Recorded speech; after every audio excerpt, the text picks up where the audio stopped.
as one understands the operations of a machine by analysis of its parts, by separating them into their original bits, we have bitted the cosmos and see everything going on in terms of bits of information, and have found that this is extremely fruitful in enabling us to control what's happening.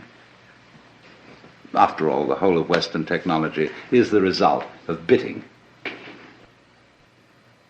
But the problem that arises is this. First of all, very obviously, everybody knows, I hardly need to mention it. Go to the science of medicine. You get a specialist who really understands the function of the gallbladder. And he's studied gallbladders ad infinitum, and he really thinks he knows all about it. But whenever he looks at a human being, he sees him in terms of gallbladder.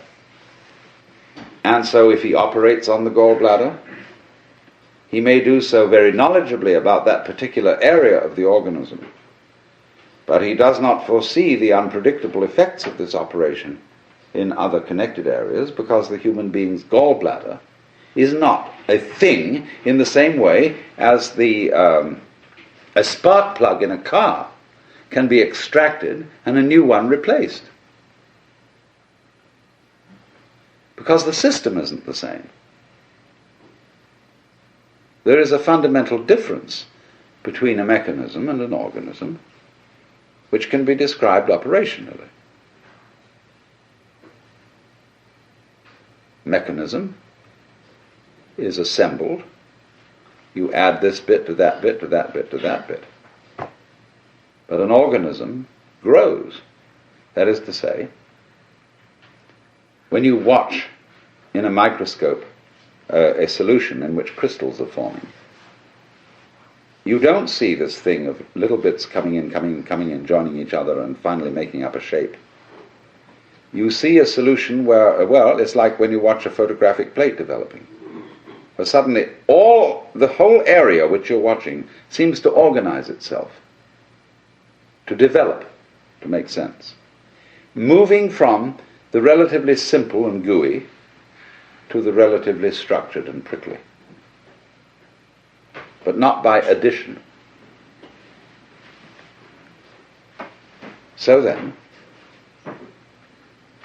if we are trying to control and understand the world through conscious attention, which is a scanning system, which takes in everything bit, what we're going to run into is that if that's the only method we rely on, everything is going to appear increasingly too complicated to manage. So that you get, for example, let's take the problem of the electronic industry. The catalogues of products that are being produced over the world by the electronic industry. Who has read all the catalogues? How do you know where you've got something you're working on, whether it's patented or not? Who else has taken out a patent? Has anybody had time to read all the catalogues? Well, nobody has. They're just voluminous. And it's exactly the same in almost any other field. There's an information explosion like a population explosion. How on earth are you going to scan all that information? Yes, of course you can get computers to help you in this direction, but by Parkinson's law, the sooner you become more efficient in doing this, the more the thing is going to develop, so that you will have to have more efficient computers still to assimilate all the information. You'll be ahead, but only for a short time. So you see, there's this problem of the sort of competition of consciousness, of its how fast can you go, duty, and keep track of it, you see? And say, I've got a good memory, I can keep track of that. And you say to you, I bet you can't. I'll go more complicated than you. See, musicians do this. They're drummers, you know. And they get things going, and they start, and so long as they count, and lots of musicians do count, which is crazy, but they do. And they count, and they outcomplicate each other to the point where you can't retain it any longer in memory. So you say, okay, if I can't retain it, we've got this gadget here that can. And we've got these marvelous mechanical memories, and they will retain it. And they'll go much more fancy. They'll go this duty at a colossal speed, like that, you see. But it's the same old problem. Because you get something that can outdo that.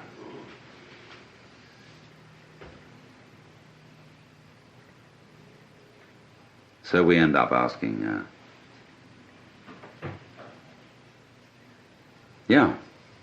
but supposing there were some other way of understanding things. Let's go back from the spotlight to the floodlight, to the extraordinary capacity of the human nervous system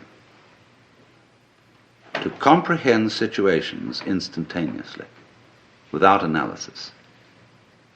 That is to say, without verbal or numerical symbolism of the situation in order to understand it. I hope you understand what I mean by that. It's clear. We do that.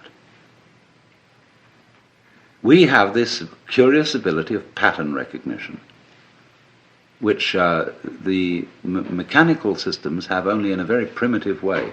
Xerox have put out a machine which recognizes figures written in almost anyone's handwriting, provided their handwriting is fairly grade school and normal. But a computer has a terrible time trying to recognize the letter A when it's printed in, say, sans serif, Gothic, longhand, or whatever kind of A you may write. The human recognizes instantly this pattern, but the computer is still at a disadvantage here. It seems to lack a kind of capacity I would call field organization, because it's all punctive, it's digital. It is like a newspaper photograph, you know, which when you look at it under a microscope is all dots.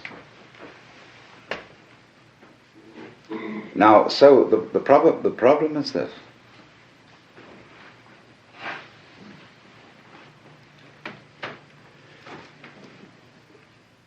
In developing technology,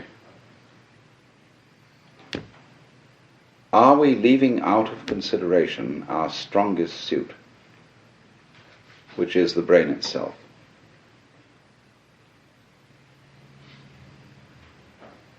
See, we are at a situation where the brain is still not really worked out by even the most competent neurologists.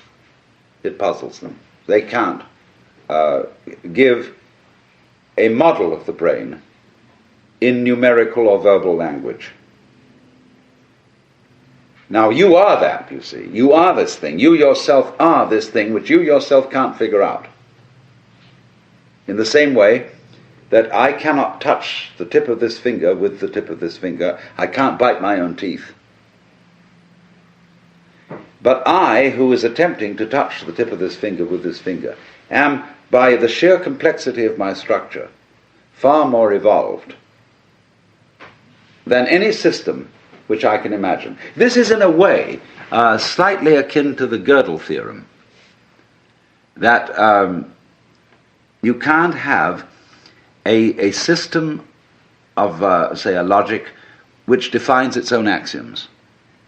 The axioms of any given system must always be defined in terms of a higher system. All right, so you are the most complex thing that has yet been encountered in the cosmos. And you can't figure you out. Now, suppose we're going to try to do that and become, as it were, completely transparent to ourselves so that we entirely understand the organization and the mechanics of our own brains. What happens when we do that? Well, you're back in the situation of God. When you're God, what are you going to do? When you're God, you know what you're going to do? You're going to say to yourself, man, get lost. Because what you'll want is a surprise. And when you've figured everything out, there won't be any surprises. You'll be completely bored. But on the other hand,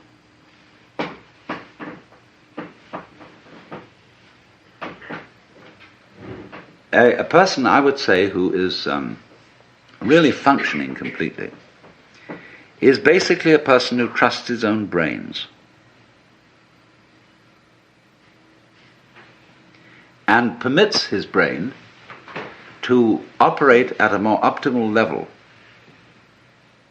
In other words, he knows how to think things out, but he makes his best discoveries without thinking. In other words, you all know very well the processes of creative invention. You've got a problem, you think it over, and you can't find out any answer to it because the digital system of thinking is too simple, too clumsy to deal with it. It's more complex. There are more variables than can be kept in mind at one time. So you say, I'll sleep on it. Or you go to the Institute of Advanced Studies at Princeton, or Behavioral Sciences at Stanford, where they pay you to goof off, which is highly excellent idea. And you moon around, and you've got a blackboard, and you look out of the window and pick your nose, and so on. And your brain eventually hands you the solution to the problem.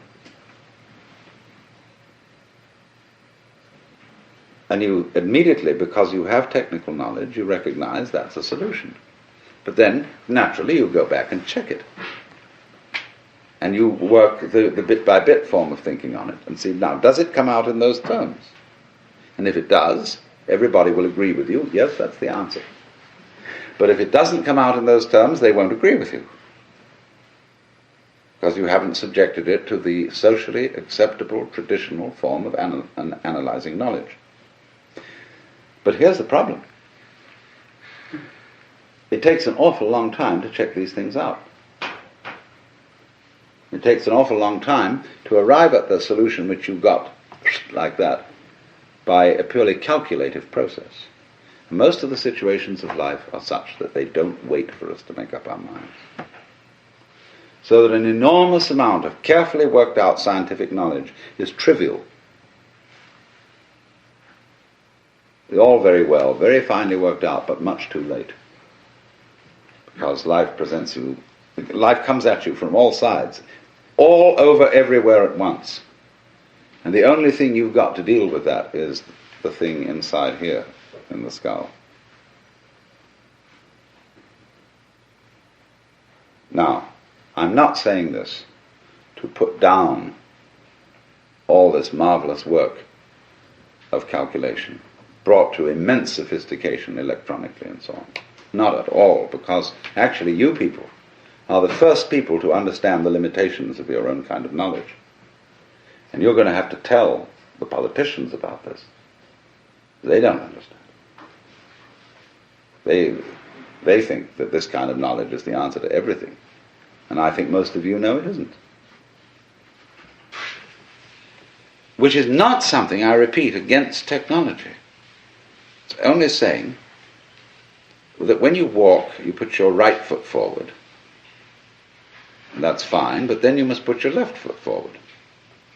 So let's say that the great technological enterprise has been putting the right foot forward.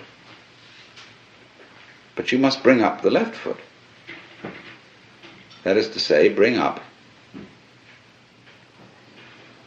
re-valuation and new respect for the organic type of organization, which is incomprehensible to technological thinking, but which always underlies it. That by itself doesn't work, because after you bring the left foot up, you've again got to bring up the right foot. The analytic. After goo comes prickles. After prickles comes goo. And you have to keep this thing up. And I think our danger at the present time is that we are so heady, so delighted with the results of prickles, that we've got to let back a little bit of goo into the system. Well, now, what we've got to try and do is, I think, to work out a way of making the brain itself more efficient. And this is the thing that civilized education has neglected. Lynn White, to quote him again, used to say that the academic world today only values three kinds of intelligence: verbal intelligence, mnemonic intelligence, in other words, good at remembering, and computational intelligence. He said it entirely neglects kinesthetic intelligence, social intelligence, and he had at least 7 kinds of intelligence. I forget what they all were. But it is this extraordinary capacity of the neural organization, say, to engage in pattern recognition and in solving instantly certain complex problems without knowing how it does it. The trouble is, when you do something you don't know how to do, you've got a non-repeatable experiment, in a certain sense. In other words, you can't explain to someone else how to put it together. But you can do it like you can open and close your hand without any knowledge of physiology. Do it every time. Whoops, I don't know how I do it. I just do it, you see.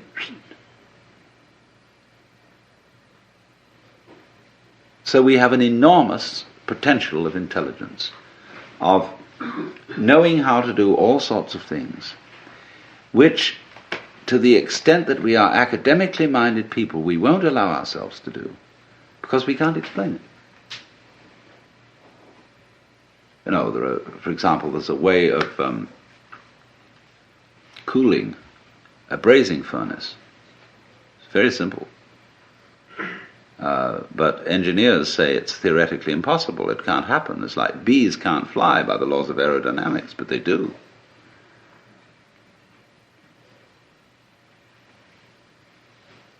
So the rather practical issue I come to is this, that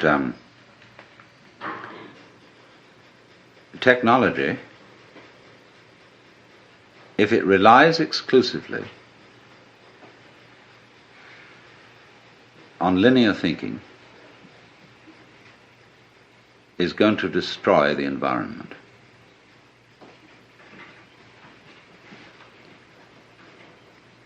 It's going to become too complicated to handle. Man is going to be like the dinosaur, which had to have a brain in its head and a brain in its rump because it was so big. You know, the caveman kept a dinosaur, and when he went to bed at night, he'd clump it on the tail with a club, and it'd scream at 8 o'clock in the morning. Wake him up. And it seems to me we're getting into that kind of saurian situation with our technology, which is going to lead us to extinction. So the question is, are we going to foul things up by insisting on using linear input information and controlling it as the dominant tool of controlling the world? Or can we master all that, as we have done, and still use the linear input and analysis, but with a fundamental trust in our power to assimilate multiple input, although we really don't know how we do it? And my point is that you can't find an absolute which you can pin down, you see. So there always remains in any human operation the basic central thing, which you can't pin down because it's you. Just as the teeth can't bite themselves. Now, the assumption of Judeo-Christian culture is that man in his nature is sinful and therefore can't be trusted. The assumption of at least ancient Chinese culture is that man in his essential nature is good and therefore has to be trusted. Because they say to us, if you can't trust your own basic nature, you can't really rely on the idea that you're untrustworthy. Therefore, you're hopelessly fouled up. So, this has amazing political and other consequences, this different assumption. If we say, no, we human beings are fallible and basically selfish and really, really fundamentally evil, and therefore we need law and order. We need a control system to put us in order. We thereby project these control systems into the church or into the police or into somebody who are really ourselves disguised. See, it's like daylight saving time. Everybody could simply get up an hour earlier. But instead of doing that, we alter the clock, because the clock is a kind of authority. And we say, well, the clock says it's time for you to get up. And the Amerindians laugh at the palefaces because they say, paleface, he doesn't know when he's hungry until he looks at his watch. And so in this way we become clock dominated. And the abstract system takes over from the physical, organic situation. And this is my big pitch, if I'm going to make a big pitch, is that we've run into a cultural situation